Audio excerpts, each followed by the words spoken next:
Nabi zaman Sugeng di akhir hayatnya itu sering ngendikan tentang al-fitan, tentang tragedi utawi prahara.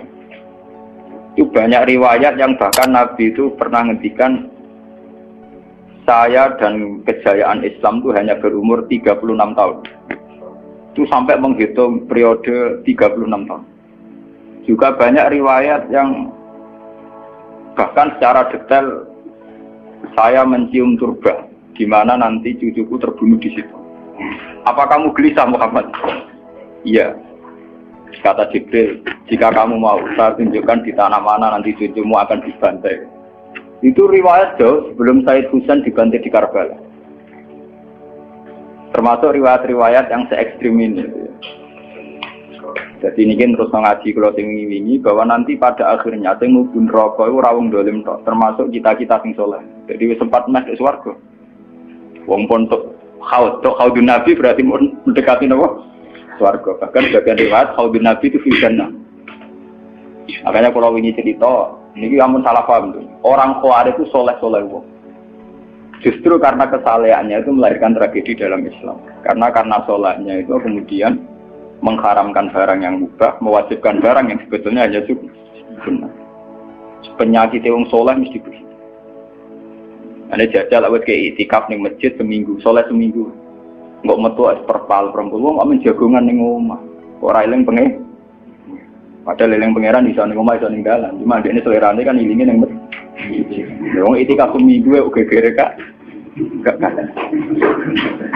Enggak kowe seneng pengajian ya ngono. Wong ini ora seneng ngaji sing teko kok wong limo. Iku gelem dijak apik ta ora? Padahal ning omah ngurmat anake ya apik. Paham ya? Ning pasar dagang ngurmat anak putu ya. Apik. Cuma APM kan kiai dari pelepak-plepok ning masjid. Tapi gara-gara pelepak-plepok ning masjid seminggu gegere tengah. Terus menfonis orang lain. Wah ada. Jadi sebentuk kesalehan itu pasti melahirkan tragedi. Itu tadi, kamu iktikaf di masjid seminggu saja. Kamu akan janggal sama orang-orang yang berkeliaran di jalan-jalan. Hanya kamu anggap tidak sebaik kamu. Apa ingat Tuhan kalau di jalan-jalan terus? Kamu nyai di satu daerah yang ngaji 10, 20. Nanti kamu kecewa. Orang sini gak seneng ngaji, gak seneng kebenaran, gak seneng kebaikan. Padahal orang yang di rumah mungkin ngerawat anaknya juga ibadah. Gitu ya? Ngerawat keluarganya juga ibadah. Hanya karena dia tidak ngaji sama kamu anggap tidak ibadah. Padahal di rumah juga ibadah sih. Nah ini orang Khawarij dengan background kayak itu paling mudah begitu. Sehingga orang-orang ini nanti ketika sudah sampai ke surga, kemudian ketemu Nabi, kata Nabi mau disampaikan ke Haudun Nabi. Dia mau sampai ke telaga Nabi. Tapi pas mau sampai ke telaga, terus Nabi diingatkan oleh Allah, mereka tidak layak masuk surga. Innahum qad ahdatsu ba'dak. Mereka bikin bid'ah setelah kamu. Tapi itu umatku ya Allah, saya kenal mereka, mereka kenal saya. Ya, tapi sukon itu harus dijauhkan dari surga. Dan ini kalau cerita, kenapa kesalehan melahirkan tragedi? Ini kalau cerita. Dalam semua sejarah dunia, selalu tragedi itu dimulai dari kesalehan. Ya, mun beda sing terlambat kan, sampai ngaji ya. Semua tragedi dunia itu dimulai dari kesalehan. Paling enggak klaim kesalehan. Ya, paling enggak klaim apa? Kesalehan. Karena semua sebentuk kesalehan atas nama agama tentu langsung dikaitkan dengan Allah. Bertautan dengan hukum Allah. Kalau sudah kamu yakin itu hukum Allah, tentu kamu dengan mudah akan menghukumi kafir siapa saja yang menentang. Karena kamu anggap melecehkan hukum Allah. Akhir dari itu tentu kamu akan tahlilud dam. Nak ngono wong iku halal darah. Ini rungokno tenan. Karena setiap pelanggaran atas nama agama tentu dianggap melanggar hukum Allah. Jika orang yang mengklaim demikian kan mudah mengkafirkan orang lain karena dianggap wani pengerah. Paham ya? Nah, kalau sudah menvonis orang lain berani Tuhan, tentu darahnya dihalalkan. Kayak kasus kaum Khawarij. Sebetulnya saat Ali Muawiyah itu melakukan konflik atau terjadi konflik, saling bunuh, saling perang, kelompoknya Ali Muawiyah saling serang, itu kan tragedi duniawi biasa. Dalam hidup pasti ada gejolak, ada demonstrasi, ya, ada perebutan kekuasaan. Sebetulnya itu kan fenomena sosial biasa. Misalnya kiai drengki-drengkinan, masa kiai drengkinan mbek bakul bakso kan gak. Bakul bakso drengki-drengkinane mbek bakul. Orang malah mbek bakul es rukun. Ndak bisa kamu logika panas musuhnya adem, bakul bakso jejer bakul es rukun. Mergo bar mangan bakso tuku. Tapi bakul es padha ademe tukaran. Mergo saingan, iku nunjukno nek saingan sak jenis. Mulane kaya aku rada aman. Mergo sing nyaingi aku kudu alime sekali beraku aman. Paling wong saiki ade aku adir wis lomba. Padha kelas-kelas ringan kan musuhe nggih kelas. Mulane kena ngalim tulisan kaliber. Dadi rapati di musuh. Maksudnya ngalime kaliber terus fasilitas biasa. Wong rapati nyuco, wong rapati hormati, wong ape drengki apaan? Wong kula yo mak turu temangsang ning kos drengkeni apa? Mun kula elmoni ya, jadi wong rapati drengki mun kula elmoni. Dadi ngalime kaliber fasilitas biasa. Wah aman.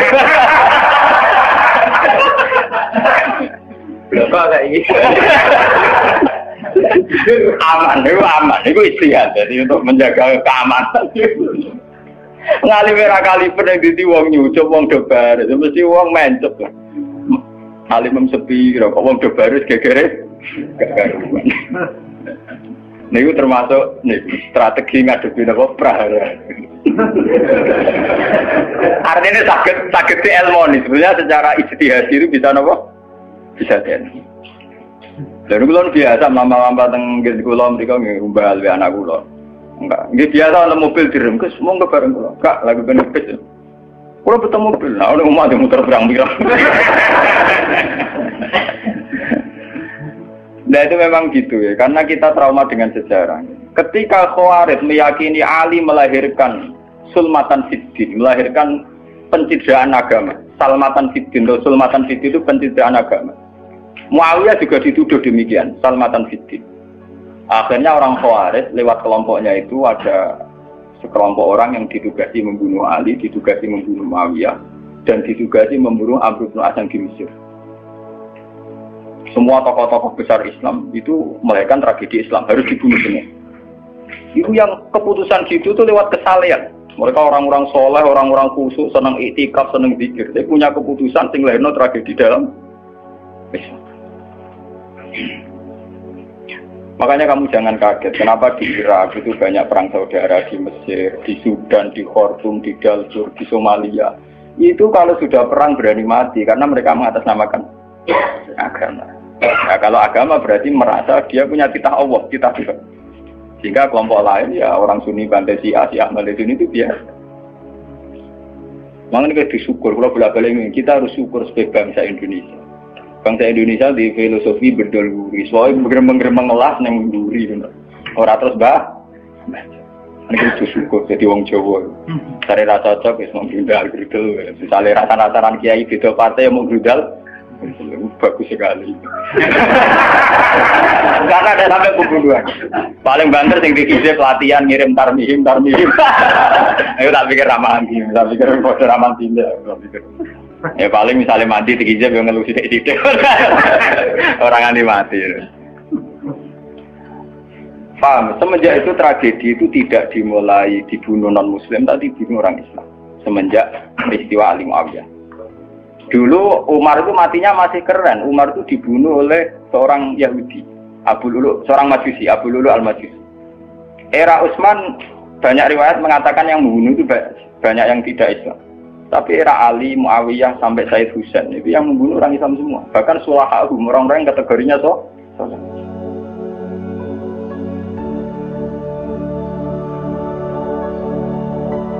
Wong soleh macam payah. Baik Madin gue kenal lagu ngukumi wong murtad itu biasa.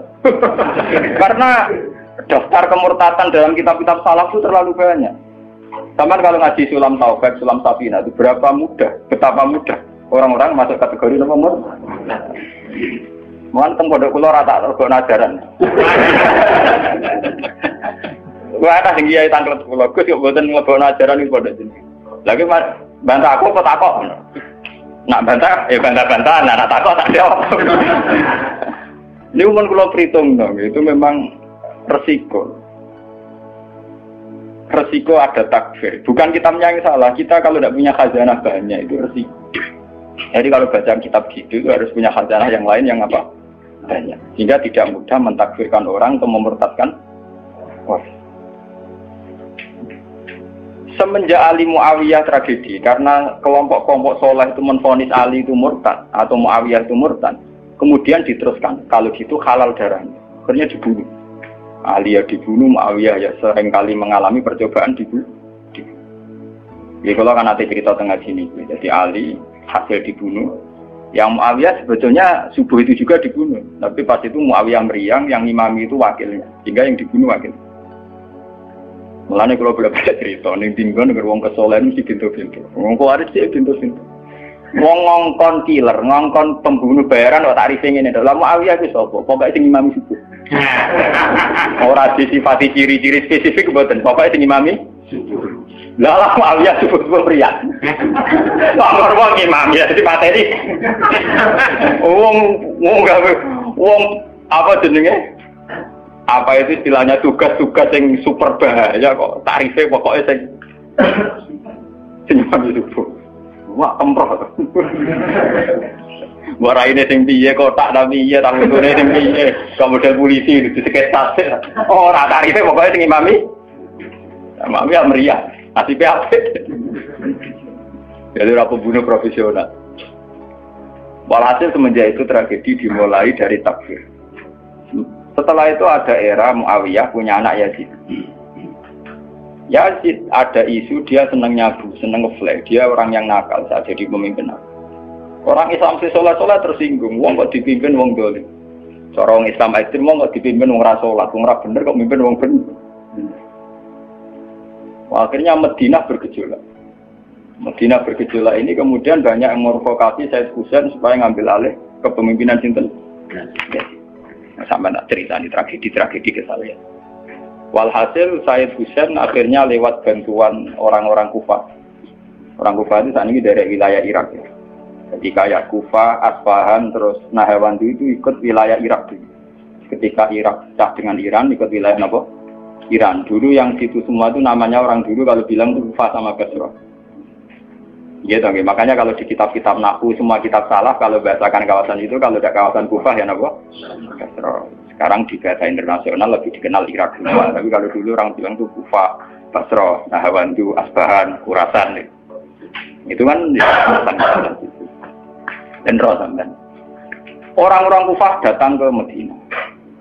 Ya Husain, karena yang dituduh zalim, kita-kita yang nanti di Kufah siap membeat jenengan jadi khalifah, siap dukung jenengan jadi apa? Khalifah. Ini ku mengkudeta kepemimpinan ya Yazid. Said Husain sebagai orang junior, beliau konsultasi sama Sayyid Ibnu Abbas. Ibnu Abbas itu pernah paman, karena Ibnu Abbas itu misananya Nabi. Ya Ibnu Abbas itu kan misananya sinten Nabi. Beliau itu sugeng nanti era Said Husain ya. Ibnu Abbas sugeng nanti era Said Husain.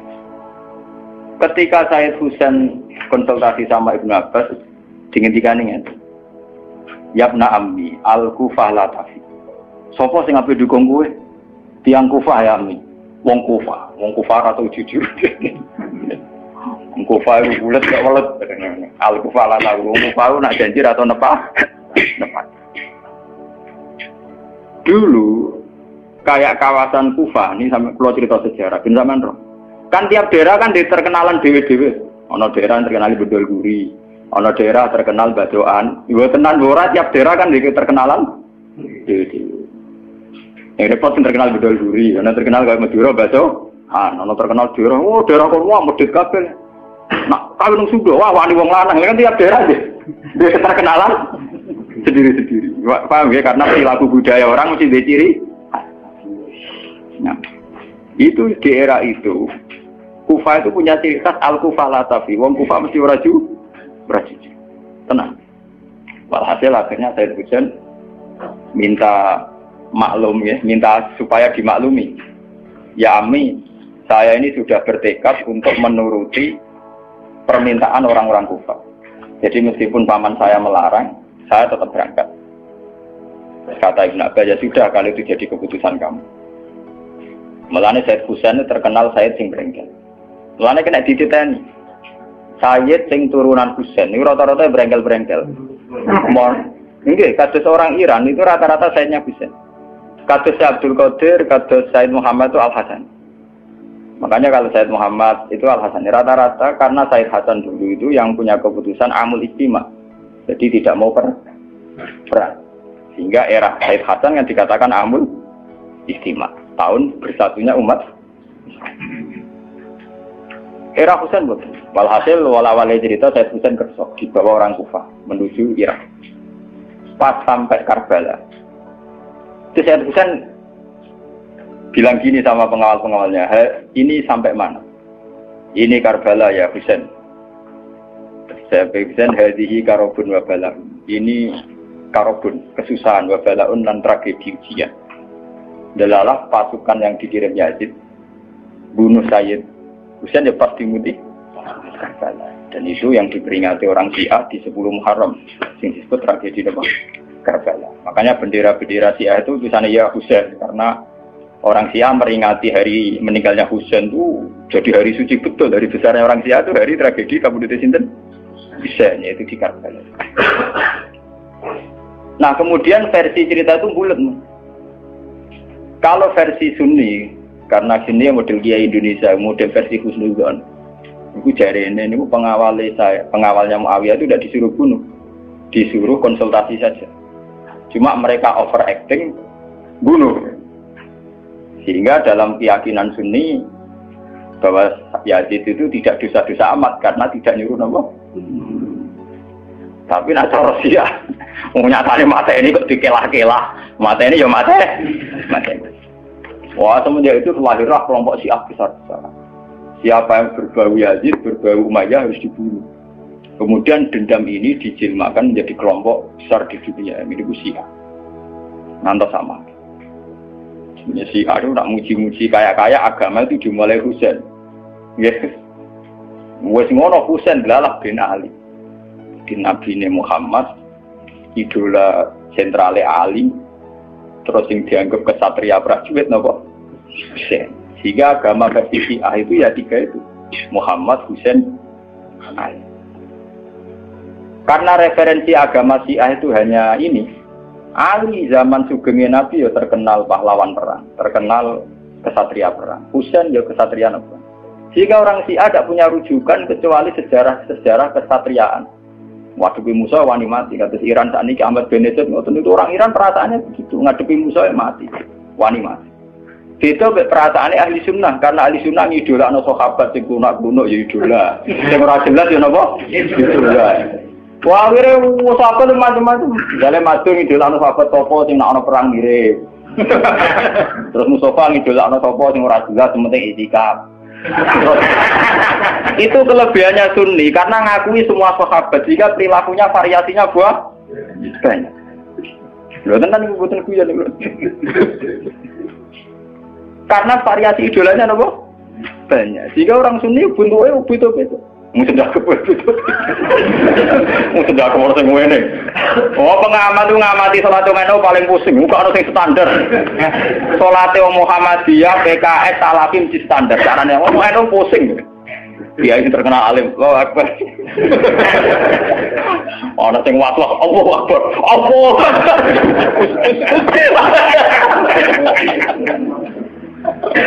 Oh sedekah kok orang sing ngene, orang sing ngene, orang sing santai, orang sing labine ngancing nono selik. Karena orang Sunni terlalu banyak tokoh idola, karena keyakinan Sunni semua sahabat itu layak diikuti. Iku mbah barokah bolak nek keyakinan wong Sunni iku semua sahabat layak napa? Sahabat macam-macam, akhirnya wong Sunni macam-macam. Itu beda dengan Syiah. Sentral sejarahnya di Husain. Husain sebagai martel perang atau kesatria perang. Ali terkenal Al-Qarrar, orang yang reputasinya juga tentang nama. Jika dalam terminologi Syiah itu tidak ada istilah bil hikmati wal mau'izatil hasanah, sing sabar ngadepi Musa sing santun ora mahal tuh utang Jawa niku mboten mahal. Paham ya? Sampeyan ngerti kenapa sih cara berpikir demi nek Sunni mboten. Mau kiai iku dhisik ning daerah Abangan. Mujite sik Islam ora malas. Malah donga. Boleh cerita seputar rawani tok. Seputar sabar, seputar kawan. Jarang kok Kiai Sundi wani jotosan. Jadi sejarah dengan sabar. Sehingga dalam tradisi Sunni itu tidak ada revolusi sampai sekarang. Beda dengan di Syiah. Libanon pengikut Syiah, Syria ya Syiah, Iran juga Syiah. Meskipun Syiah sendiri punya variasi, Syiah Imamiyah, Syiah Ismailiyah, Zaidiyah dan sebagainya. Tapi trennya sama, tetap menjadikan Said Husain sebagai sentral. Emang nggak nonton TV kan nonton bendera Syiah tulisannya apa? Ya apa? Ya Husain. Nah sama idola kan buatan Husain. Idola Hasan. Said Hasan itu rasa seneng perang. Tapi tuh mau ya kok. Jadi ya Pak Kiai Jawa perang barang. Gerwapan titik, nopo poli. Ya, itu jadi sejarah berulang. Ya apa-apa. Jadi perang repot. Mau yang mirip perang. Itu cerita. Bon akhirnya setelah era Yazid, kemudian ada dinasti-dinasti. Kemudian era Yazid karena bin Muawiyah disebut dinasti Umayyah. Orang-orang penggemar Husain karena Husain itu mimpi Rasul melahirkan dinasti. Jadi disebut dinasti Fatimiyah. Sebenarnya dinasti Fatimiyah itu bukan dinasti turunan Husain, karena saking cintanya ke Husain mengatasnamakan dinasti Fatimiyah. Ada perang. Hasil wala-wali zaman nanti dinasti Fatimiyah itu kuasa. Ketika kuasa sempat bikin Al-Azhar. Jadi Al-Azhar dulu itu barokahnya dinasti Fatimiyah. Al-Azhar itu dari kata Fatimah Zahra. Af'al tafdilnya Zahra itu Al-Azhar. Kayak Hasna, kalau mu'anats kan Hasna. Kalau bahasa Arab untuk af'al tafdil Al-Ahsan. Jadi kalau Zahra berarti menjadi Azhar. Itu karena bahasa saja kayak Hasna mu'anats, kalau Ahsan untuk af'al tafdilnya. Jadi kalau Zahra jadi apa? Azhar. Jadi kata Fatimah Zahra. Ya sudah begitu. Artinya semenjak tragedi Ali Muawiyah itu kemudian orang Islam itu sudah perang terus sama Islam terus. Ya dinasti Umayyah, digusur Abbasiyah, Fatimiyah terus begitu. Sampai terakhir di Seljuk kayak zaman era Bauddin Leng, Timur Leng dan sebagainya. Kemudian agak bersatu saat terjadi perang salib, yaitu disatukan oleh kepentingan melawan Pangeran Philip dari Prancis dulu saat menyerang Baitul Maqdis. Itu ada perang salib satu yang dipimpin Salahuddin Alaihi. Itu mendingan karena ada musuh. Nah, kadang musuh itu dibutuhkan oleh dari Sayyidina Imam Syafi'i ngendikan musuh yang berpikir lu apik dibanding kanca. Kok kanca ku nek ana musuh tukaran musuh dhewe mbek kancane dhewe. Mane sakjane partai-partai Islam kudu duwe musuh bersama. Malah juga partai-partai dhewe Islam kah? Islam kah? Jadi mesti kalau di Indonesia dijajah Belanda ya sepakat. Pokoknya penting Londo diusir. Beda agama, beda partai musir Belanda. Jadi rana Belanda, rana Jepang ya usir-usir. Itu sejarah. Mulai dulu trennya sejarah begitu. Nah, semenjak itu sudah disebut fitnah. Kalau sudah fitnah itu la tusibannal ladzina dzalamu minkum. Yang kena tidak yang salah saja, yang soleh juga akan kena. Kalau fitnah itu sudah kena, sudah jatuh, pasti yang kena semua. Yang soleh juga ikut kena.